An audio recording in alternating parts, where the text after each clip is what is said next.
All right, the big thing this week, we're working on hip hinge, posterior chain activation. I usually grab a PVC pipe for everybody, starting with whatever grip they start off at. I tend to go out wide, whatever they do their pass-by grip with, move them in a little bit so they can get closer before their elbows bend, and I'll go ahead and hold that position. The big thing about the hip hinge, what we see a lot of when people doing a kettlebell swing or doing a deadlift, they try and stay in this really upright squat position. People are trying to swing, staying up really tall with a vertical back. They're trying to deadlift with a really vertical back, whereas we want to see more hip bend, less knee bend, something that is kind of counterintuitive to most people.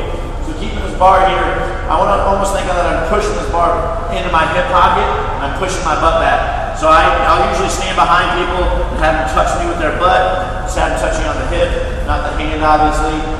Try to keep my weight on my heels. Another thing that helps a lot of people is tell them to focus on stretching their hamstrings. If they push down their hamstrings, they're a lot of times shifting their weight back. Weight should be focused up on the heel. Have them pick a big toe up off the ground. They should be able to stay balanced here. This is this hip hinge motion we want to get. If we can stretch the hamstrings, we can now contract the hamstrings.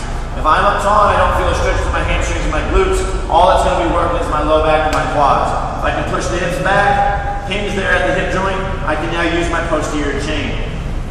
Once they get that concept of pushing the hips back, I can now go ahead and start sliding this bar down like I would a deadlift. I go ahead and start sliding it down my body as low as I can. If all of a sudden they get to a position and they just jerk forward, maybe we need to stretch their hip flexors out, stretch their hamstrings out, something of that nature.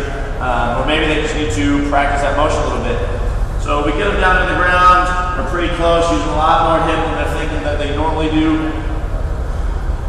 Hamstring stretch throughout the whole time, trying to keep some tension on it. If you have a hypermobile athlete, they're not going to feel this very much, and that's not necessarily a bad thing. Now I can transition this to a deadlift high pull, so once I get above my knees, I can go ahead and drive it up to my body, or up to my shoulders, take it back down, deadlift it up, drive it up. This will eventually transition to, doing a snatch, whether it's with a bar, whether it's with a kettlebell, whether it's a dumbbell. Next thing I want to go ahead and practice is using something like a kettlebell and using my hip hinge to practice my swings. So to pick that sucker up, same concept, I can push my hips back, load my hamstrings, and then keeping that hamstring tension, just start to drop my knees down so I can grab a hold of that. I can go ahead and deadlift it off the start, sink the hips back, drop my legs, and I can take it up to my chin, a high pull, or I can start practicing my swing. Keeping my forearms glued to my thigh, I'll push my hips back into that hip hinge, and I'll drive those hips forward. That kettlebell will start to transition forward, and I can start knocking a couple of these out. Just to hopefully help get people to use their hamstrings and their glutes on these swings, as opposed to staying really upright and using a lot of quad. So we're pushing their hip back. Now I can go ahead and start doing high pulls here. I can go into a Russian swing, American swing.